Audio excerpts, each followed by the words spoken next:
जय माता दी। नमस्कार दोस्तों, स्वागत है आप सभी का हमारे YouTube चैनल लक्ष्मी शर्मा की कहानियां पर। ओम नमः भगवते वासुदेवाय। प्यारे भक्तजनों, आज की वीडियो में आप सभी श्रवण करेंगे वैकुंठ चतुर्दशी की व्रत कथा। कार्तिक महीने की शुक्ल पक्ष की चतुर्दशी तिथि को वैकुंठ चतुर्दशी मनाई जाती है।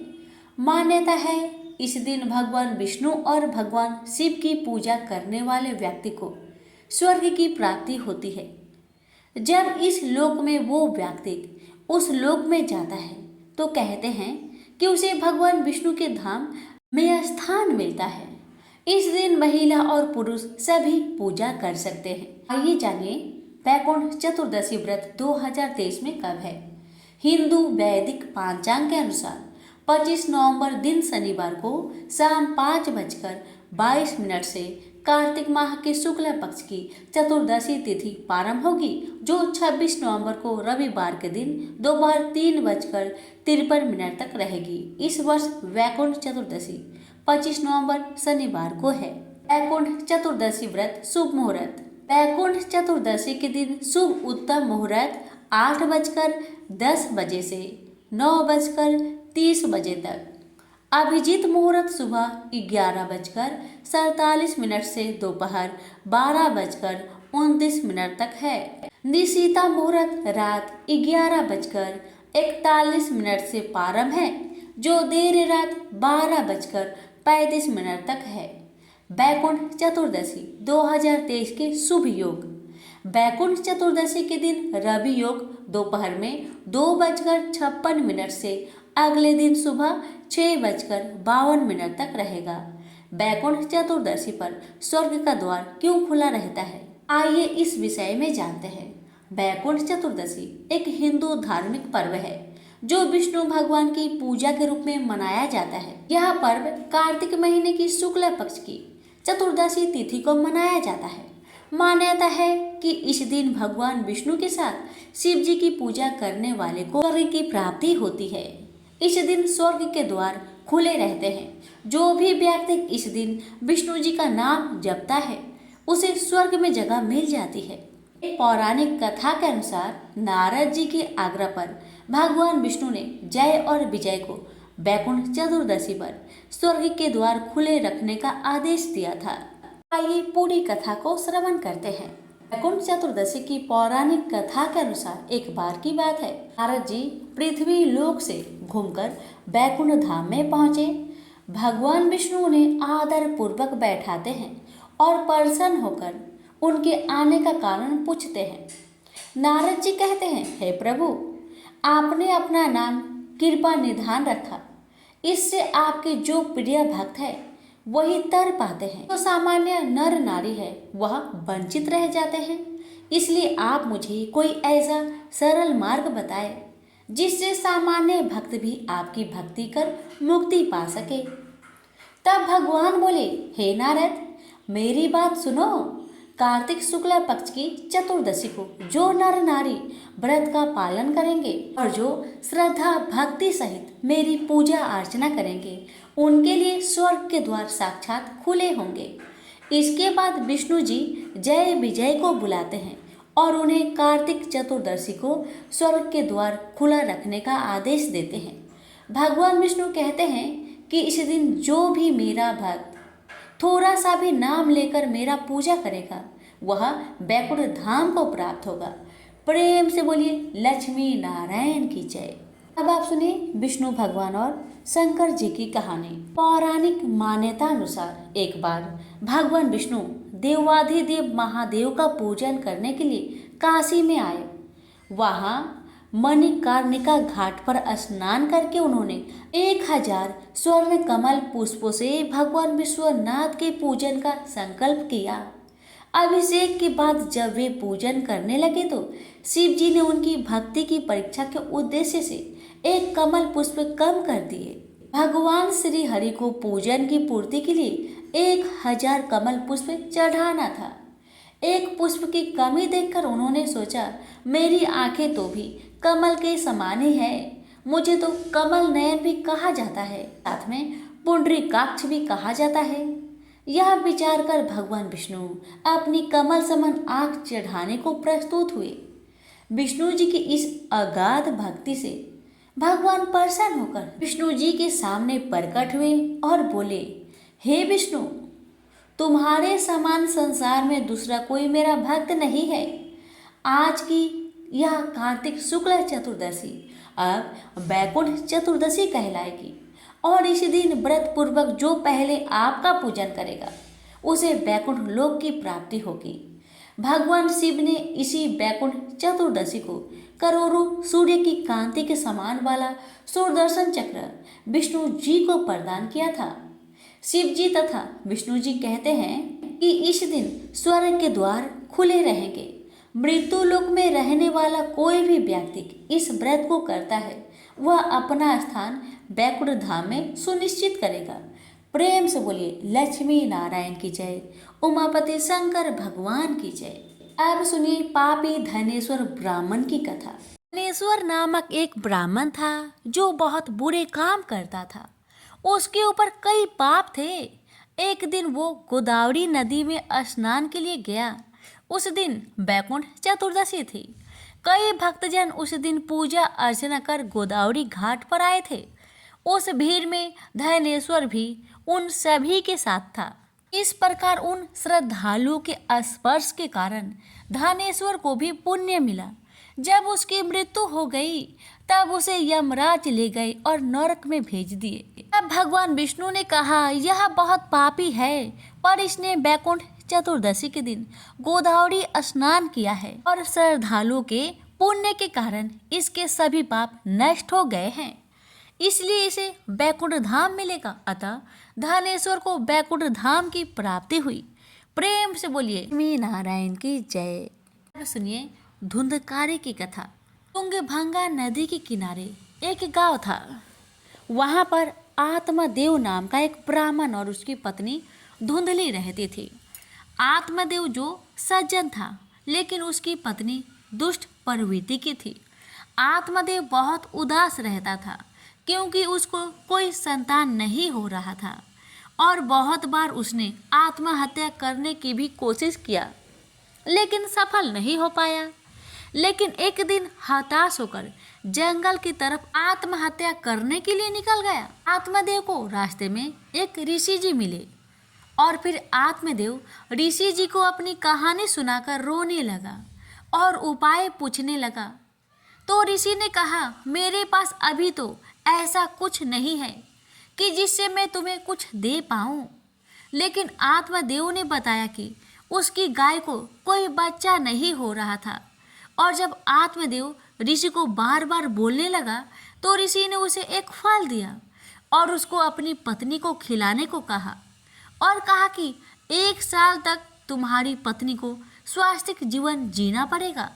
आत्मदेव वह फल लेकर खुशी खुशी घर वापस आकर सारी बात अपनी पत्नी धुंधली को बताए और उसको फल खाने को दे दिया। लेकिन धुंधली सोचती है अगर बच्चा हुआ तो उसको बहुत कष्ट का सामना करना पड़ेगा।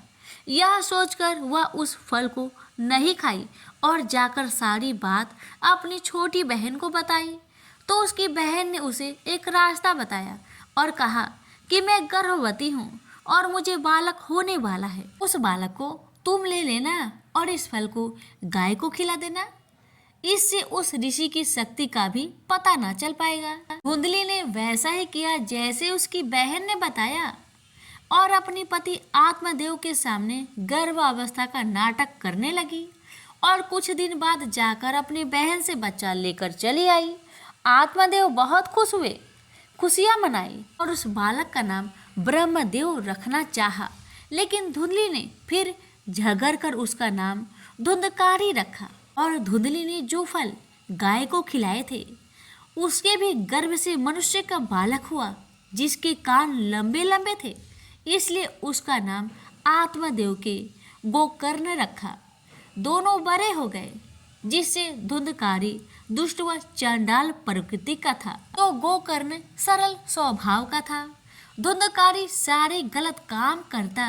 एक दिन तो उसने अपने पिता आत्मदेव की ही पिटाई कर दी। आत्मदेव बहुत दुखी हुआ और अपने दुखी पिता को देख गोकर्ण उसके पास आया और उनको वैराग्य जीवन जीने के लिए कहा और कहा कि संसार में हम बस भगवत दृष्टि रखकर ही सुखी हो सकते हैं। गोकर्ण की बातें सुनकर उसे मानकर आत्मदेव गंगा किनारे आकर भागवत के दसम स्कंद का पाठ करने लगे थे और उसी जीवन में उन्हें भगवान श्री कृष्ण की प्राप्ति हो गई थी। समय बीतता गया और एक दिन धुंधली भी धुंधकारी के अत्याचारों को देखकर दुखी होकर एक कुएं में कूदकर आत्महत्या कर ली। अब धुंधकारी एकदम ही अत्याचारी और दुष्कर्म वाला इंसान बन गया था। वह पैसों के मांगों के लिए चोरी करता और एक दिन तो उसने राजा के यहाँ ही डाका डाल दिया। सभी वेश्याएं सोची अगर ये जिंदा रहा तो एक दिन हमको भी मरवा देगा। यह सोचकर उन लोगों ने धुंधकारी को बांधकर उसको जलती हुई आग में उसका मुख डालकर तरपा तरपा कर मार डाला। बुरे प्रवृत्ति की होने की वजह से धुंधकारी प्रेत बन गया और वह अपने भाई गोकर्ण को डराने लगा। हालांकि गोकर्ण ने अपने भाई का श्राद्ध गया जाकर किया था, लेकिन धुंधकारी को फिर भी मुक्ति नहीं मिली। वह गोकर्ण को डराने के लिए कोशिश करता रहा, लेकिन गोकर्ण गायत्री मंत्र का जाप करता तो धुंधकारी उसके पास नहीं जा सकता था।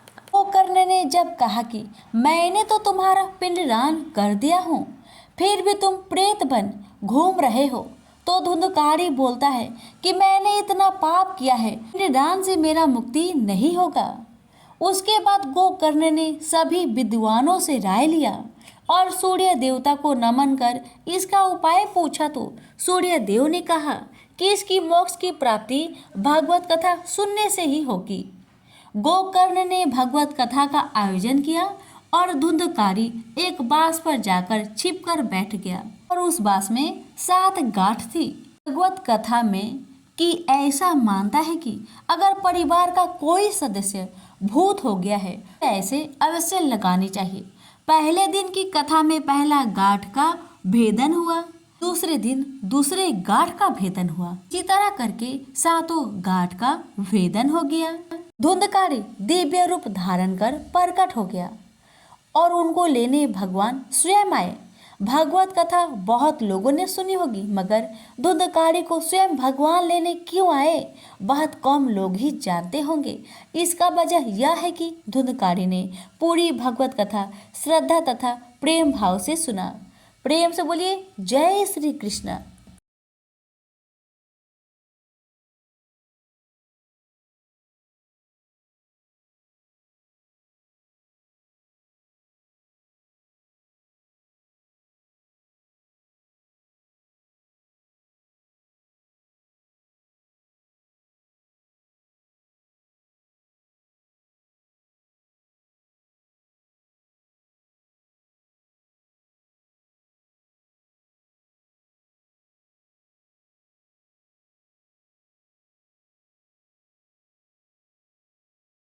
कि एक बार भगवान विष्णु बैकुंठ लोक में लक्ष्मी जी के साथ विराजमान थे। उसी समय उच्च श्रवा नामक अश्व पर सवार होकर रेवंत का आगमन हुआ। उच्च श्रवा अश्व सभी लक्षणों से युक्त देखने में अत्यंत सुंदर था। उसकी सुंदरता की तुलना किसी अन्य अश्व से नहीं किया जा सकता। अतः लक्ष्मी जी उस अश्व के सौंदर्य को एकटक देखती रह गई।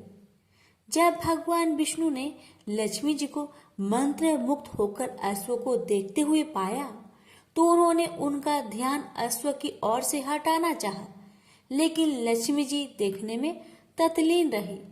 भगवान विष्णु द्वारा बार बार झांक झोरने पर भी जब उनकी तंद्रा भंग न हुई तब इसे अपनी अवहेलना समझकर भगवान विष्णु को क्रोध आ गया और उन्होंने गुस्से में आकर लक्ष्मी जी को श्राप देते हुए कहा कि तुम इस समय अश्व के सौंदर्य में इतनी खोई हुई हो कि मेरे द्वारा बार बार झकझोर करने पर भी तुम्हारा ध्यान इसी में लगा रहा। अब तुम अश्वी हो जाओ। जब लक्ष्मी जी का ध्यान भंग हुआ और श्राप के बारे में पता चला तो वो क्षमा मांगते हुई समर्पित भाव से भगवान विष्णु की वंदना करने लगी।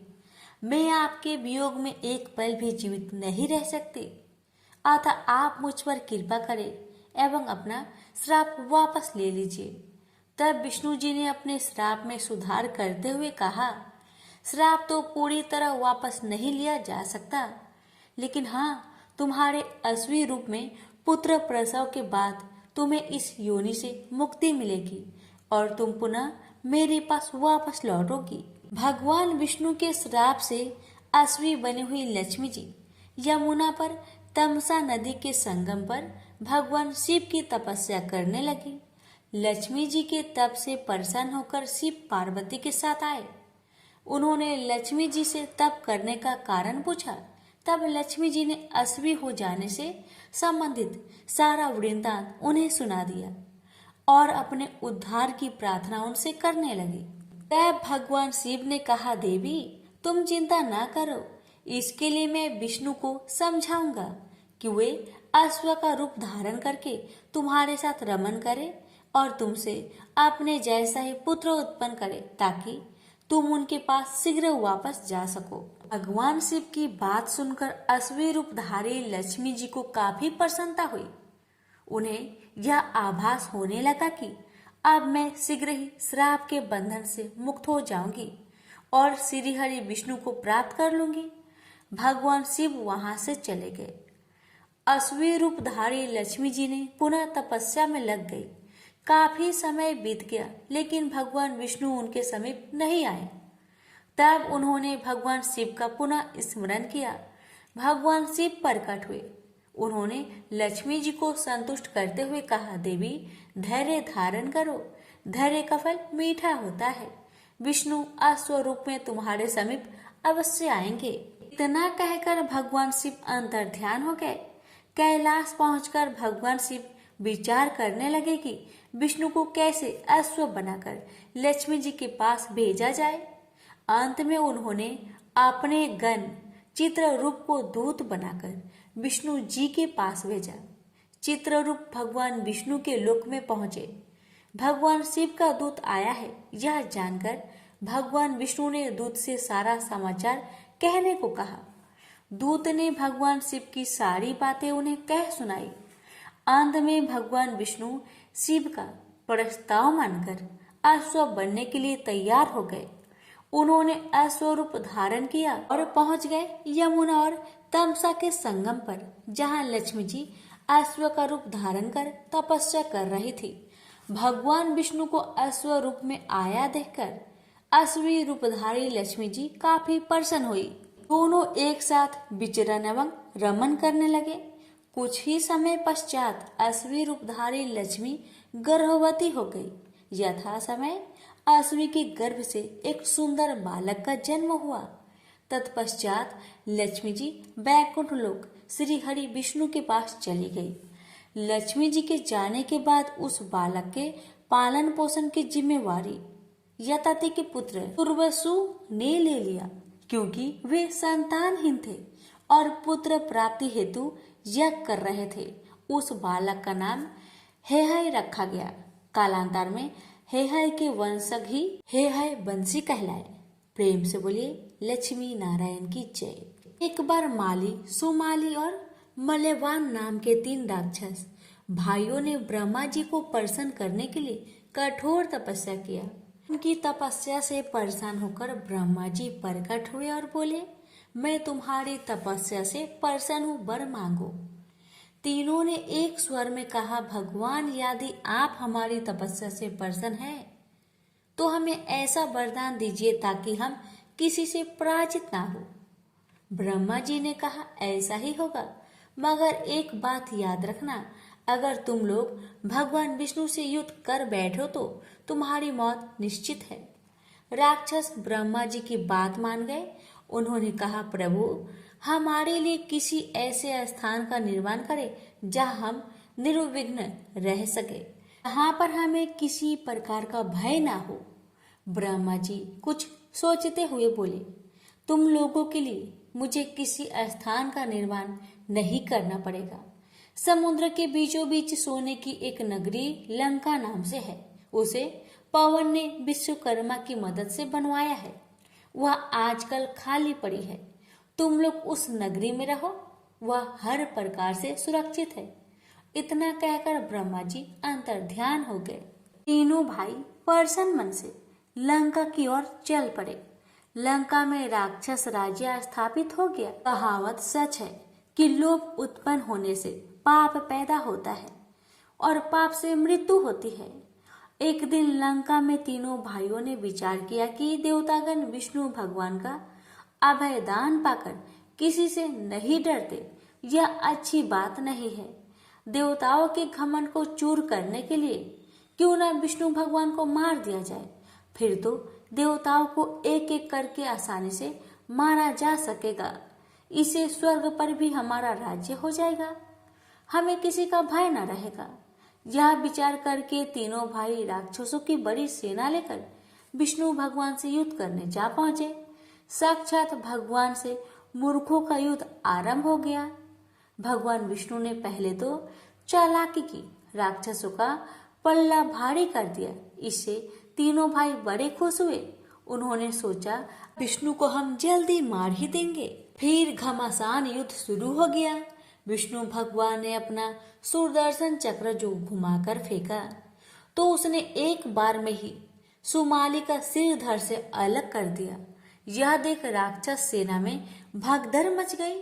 माली और मल्यवान ने देखा कि अगर उन्हें जीवित रहना है, उन्हें विष्णु भगवान की शरण में जाना होगा, वरना चक्र से उनकी रक्षा नहीं हो सकेगी। इतना सोचकर वो दोनों जल्दी ही भगवान के चरणों में जाकर गिड़गिड़ाकर अपने प्राणों की भिक्षा मांगने लगे। भगवान विष्णु ने कहा, ठीक है, मैं तुम दोनों को क्षमा करता हूँ, मगर तुम दोनों पृथ्वी पर नहीं रहोगे। अगर मुझको पता चल गया कि तुम लोग पृथ्वी पर रह रहे हो तो मैं तुम दोनों को मार दूंगा। विष्णु भगवान का आदेश पाकर राक्षस राजा माली और मल्यवान वहां से भागे। डर के मारे उनका बुरा हाल था। स्वर्णपुरी छोड़कर वे दोनों पाताल में जाकर रहने लगे। विश्रुवा मुनि की प्रथम पत्नी से उत्पन्न पुत्र का नाम था कुबेर। कुछ बड़ा होने पर उसने घोर तपस्या के द्वारा ब्रह्मा जी को प्रसन्न कर लिया। ब्रह्मा जी ने उसे धन का स्वामी बना दिया।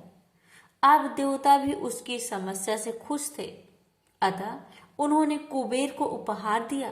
प्रत्येक देवता ने उसे बहुमूल्य उपहार से लाद दिया। इतने सारे उपहार और ब्रह्मा जी के वरदान को लेकर वह अपने पिता के पास आया, पर कुबेर प्रसन्न नहीं था। उसके रहने के लिए कोई स्थान नहीं था। जब उसने अपने पिता से यह बात कही तो मुनि ने कहा, पुत्र, स्वर्णपुरी लंका आजकल खाली है। वहां पर राक्षसों का राज्य था। राक्षस विष्णु भगवान के डर से पाताल में भाग गए हैं। तुम वहां जाकर रहो, वह स्थान अच्छा और सुरक्षित है। कुबेर ने वहां जाकर रहना आरंभ कर दिया। लंका फिर से आबाद होने लगी। एक दिन रावण को उसके नाना मल्यवान ने पाताल से आकर कहा, पुत्र, अब समय आ गया है कि तुम अपने राज्य को फिर से प्राप्त करो। मेरा अर्थ लंका से है। वहां पर कुबेर का शासन है। वह राज्य हमारी ही है। हम उसके शासक थे, पर विष्णु भगवान के डर से हम पाताल चले गए और उस पर कुबेर ने अपना अधिकार जमा लिया है। राक्षस वंश के होने के नाते तुम ही उसके वास्तव में अधिकारी हो। रावण ने कहा, नाना जी, आप यह क्या कह रहे हैं? कुबेर तो मेरा बड़ा भाई है, उसको हटाकर मैं वहां का राजा कैसे हो सकता हूँ?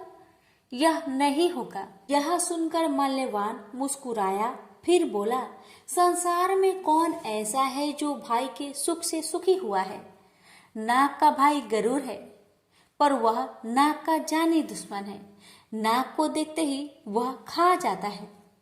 वह जो अमरावती का इंद्र है, वह भी अपने भाई को मारकर वहां का राजा होकर सुख भोग रहा है।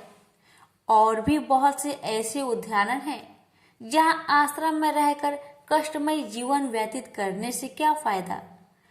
अब अपनी चीज है तो उसका उपयोग क्यों नहीं किया जाए।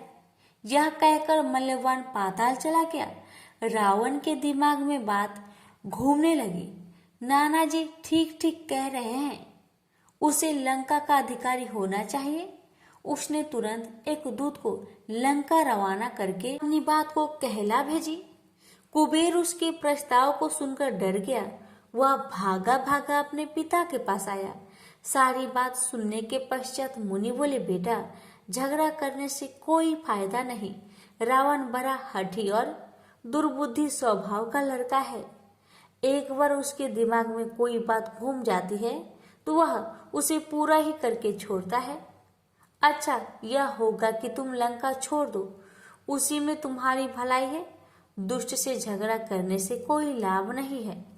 कुबेर ने लंका छोड़ दी। रावण यह जानकर बड़ा प्रसन्न हुआ। लंका में फिर से राक्षस राज्य स्थापित हो गया।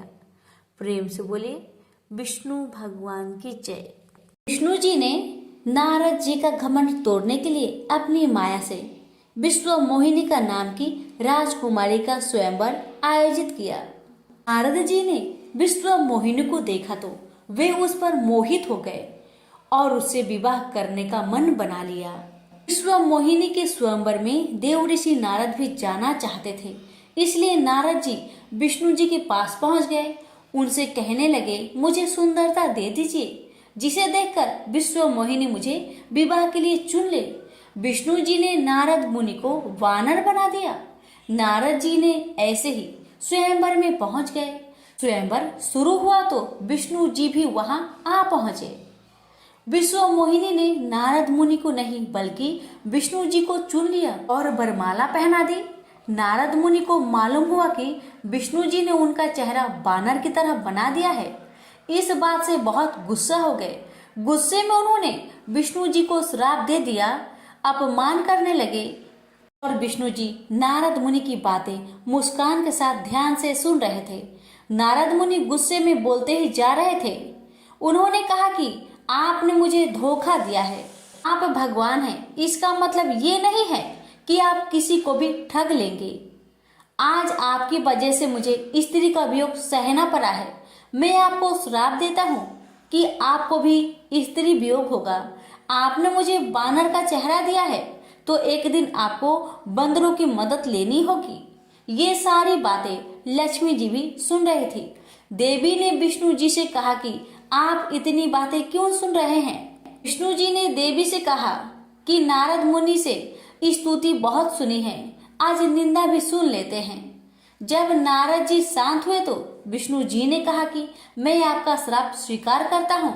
इसके बाद भगवान ने उन्हें समझाया कि आप संत हैं, आपको घमंड हो गया है और आपके जैसे संत के लिए घमंड करना अच्छा नहीं है। इस वजह से मैंने आपका घमंड तोड़ने के लिए ही ये पूरी माया रची थी। वह राज्य, राजकुमारी, स्वयंवर सब मेरी माया ही थी। आप जैसे संत के मन में एक राजकुमारी के लिए काम वासना जागना सही नहीं है। आपको इन बुराइयों से दूर रहना चाहिए। नारद मुनि को विष्णु जी की बातें समझ में आ गई और उन्होंने क्षमा मांगते हुए बुराइयों से बचने के लिए विष्णु जी को धन्यवाद दिया। प्रेम से बोलिए विष्णु भगवान की जय। नारद जी बात बात पर नारायण नारायण कहा करते और इस प्रकार दिन में कई बार भगवान का नाम लेते थे। एक दिन उनके मन में यह विचार आया कि वह बहुत बार भगवान का नाम लेते हैं, अतः वही भगवान के सबसे बड़े भक्त है। यह सोचकर नारद जी विष्णु भगवान के पास पहुंचे और पूछा, भगवान आपका सबसे बड़ा भक्त कौन है। विष्णु भगवान ने बताया, अमुक गांव का अमुक किसान मेरा सबसे बड़ा भक्त है। नारद जी को बहुत धक्का लगा। उन्होंने भगवान जी के कथन की पुष्टि के लिए अपने को संभालते हुए भक्त किसान का नाम और पता नोट किया तथा उस किसान के गांव में चल दिए। वहां जाकर उन्होंने देखा कि किसान ने सुबह 4 बजे उठकर 2 बार नारायण नारायण कहा, फिर नाद में भूसा, खली हुआ पानी डालकर बैलों को लगा दिया। दैनिक क्रिया के बाद सुबह का जलपान कर सूर्य उदय के साथ ही हल बैल लेकर खेतों में जा पहुंचा। पूर्वाह 10 बजे पत्नी द्वारा लाया कलेवा खाकर पुनः खेत में काम करने लगा। दोपहर में घर जाकर खाना खाया, सुरती खाया, बैलों को नाद पर लगाया, अपराह में खेती में जाकर काम किया। ठीक सूर्यास्त के पहले घर लौटा, हाथ मुंह धोकर खाना खाया, 2 बार नारायण नारायण कहकर सो गया। नारद जी को बड़ा आश्चर्य हुआ कि किसान द्वारा पूरे दिन में केवल 4 बार नारायण नारायण कहा, जबकि वे स्वयं दिन भर नारायण नारायण कहते हैं, किंतु उन्हें भगवान विष्णु अपना सबसे बड़ा भक्त नहीं मानते हैं। नारद जी ने अपनी आकांक्षा व व्यथा विष्णु भगवान को बताई। तब विष्णु भगवान ने नारद को एक पूरा जल भरा कटोरा दिया और कहा, इसको लेकर आप सूर्यास्त तक भ्रमण कीजिए, लेकिन ध्यान रहे इसमें से एक बूंद पानी भी न गिरने पाए। यदि ऐसा होता है तो मेरा सुदर्शन चक्र आपके पीछे रहेगा। एक बूंद भी पानी गिरा तो वह आपकी गर्दन काट लेगा। नारद जी ने जल भरा कटोरा लिया और सुबह से शाम तक भ्रमण किया। सुदर्शन चक्र ने पीछा किया। सूर्यास्त हुआ तो उन्होंने राहत की सांस ली। कटोरे से एक बूंद पानी नहीं गिरा। उन्होंने राहत की सांस ली। नारद जी विष्णु भगवान के पास पहुंचे। विष्णु जी ने पूछा, भ्रमण कैसा रहा? नारद जी ने उत्तर दिया, आपके सुदर्शन चक्र व भरे पानी के कारण भ्रमण में तनाव बना रहा। विष्णु जी ने पूछा, भ्रमण में कितनी बार मेरा नाम लिया? तब नारद जी ने कहा, भगवान, एक तो जल से भरा कटोरा लेकर चलना और उस पर आपके सुदर्शन चक्र का पीछे पीछे चलना, उसमें पूरा ध्यान इन बातों पर था। आपका नाम कहाँ से लेता? नारद जी ने उत्तर दिया। तब विष्णु जी ने कहा, इसी प्रकार गृहस्थ जीवन की अपाधापी आजीविका, अर्जुन की गला काट देने का भय वाली कठिनाइयों के बाद भी यदि किसान सुबह शाम मेरा नाम लेता है तो निश्चित रूप से ही वह सर्वश्रेष्ठ भक्त है। भगवान कहते हैं, जो अपने कर्म करते हुए भी मुझे याद करता है, उसके द्वार पर उसके दुख हरने मैं स्वयं जाता हूँ, और जो फुर्सत मिलने पर मुझे याद करता है, उसे दुख के समय मेरे द्वार पर आना होता है। प्रेम से बोलिए लक्ष्मी नारायण की जय। एक लपसी था, एक तपसी था। तपसी हमेशा भगवान की तपस्या में लीन रहता था। लपसी रोजाना 1.25 सेर की लापसी बनाकर भगवान का भोग लगाकर जीम लेता था। एक दिन दोनों लड़ने लगे।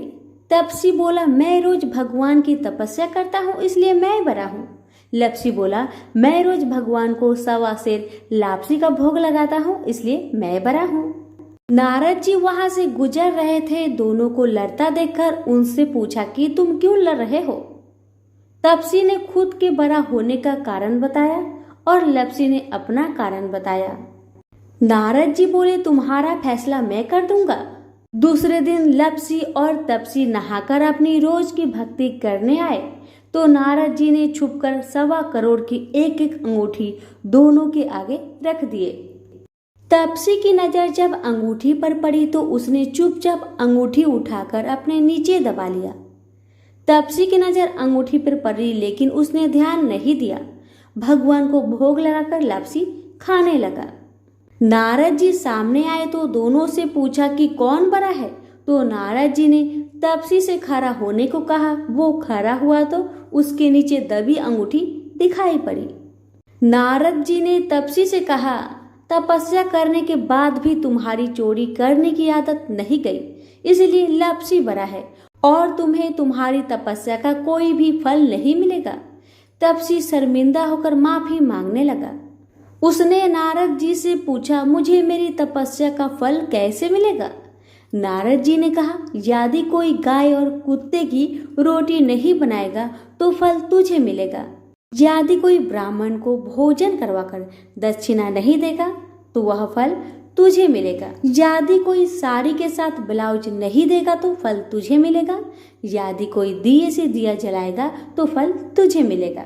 यदि कोई सारी कहानी सुने लेकिन तुम्हारी कहानी नहीं सुने तो फल तुझे मिलेगा। उसी दिन से हर व्रत कथा कहानी के साथ लपसी तपसी की कहानी भी सुनी और कही जाती है। प्रेम से बोलिए लक्ष्मी नारायण की जय।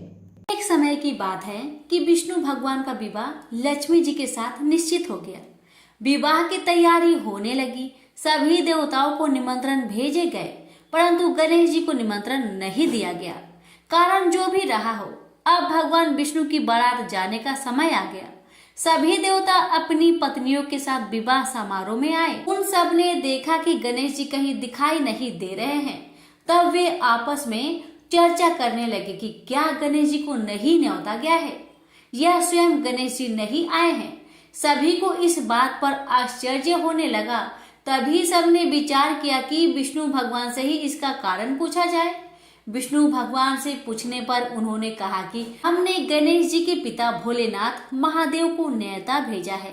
यदि गणेश जी अपने पिता के साथ आना चाहते हैं तो आ जाए, अलग से न्योता देने की कोई आवश्यकता भी नहीं है। दूसरी बात यह है कि उनको 1.25 मन मूंग, 1.25 मन चावल, 1.25 मन घी और 1.25 मन लड्डू का भोजन दिन भर में चाहिए।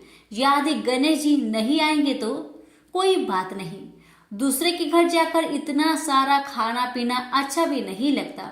इतनी बार तक कर ही रहे थे कि किसी एक ने सुझाव दिया, यदि गणेश जी आ भी जाए तो उनको द्वारपाल बनाकर बैठा देंगे कि आप घर का ध्यान रखना। आप तो चूहे पर बैठकर धीरे धीरे चलोगे तो बारात से बहुत पीछे रह जाओगे। यह सुझाव भी सबको पसंद आ गया, तो विष्णु भगवान ने भी अपनी सहमति दे दी। होना क्या था, इतने में ही गणेश जी वहां आ पहुंचे और उन्हें समझा बुझाकर घर की रखवाली करने बैठा दिया गया। बारात चल दी। तब नारद जी ने देखा कि गणेश जी तो दरवाजे पर ही बैठे हुए हैं, तो वे गणेश जी के पास गए और रुकने का कारण पूछा। गणेश जी कहने लगे कि विष्णु भगवान ने मेरा बहुत अपमान किया है। नारद जी ने कहा कि आप अपनी मूषक सेना को आगे भेज दीजिए, तो वह रास्ता खोद देगी, जिससे उनके वाहन धरती में धंस जाएगी।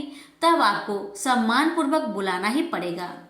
अब तो गणेश जी ने अपनी मूषक सेना जल्दी से आगे भेज दी और सेना ने जमीन पोली कर दी। जब बारात वहां से निकली तो रथों के पहिए धरती में धंस गए।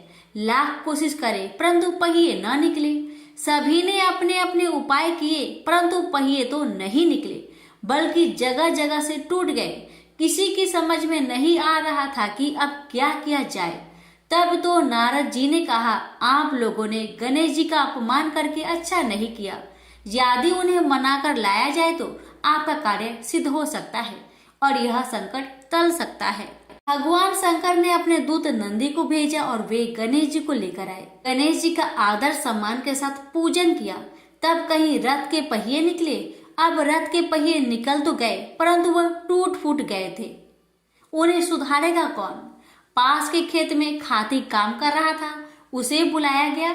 खाती अपना कार्य करने से पहले श्री गणेशाय नमः कहकर गणेश जी की वंदना मन ही मन करने लगा। देखते ही देखते खाती ने सभी पहियों को ठीक कर दिया। तब खाती कहने लगा कि देवताओं, आपने सर्वप्रथम गणेश जी को नहीं मनाया होगा और ना ही उनका पूजन किया होगा, इसलिए तो आपके साथ यह संकट आया है।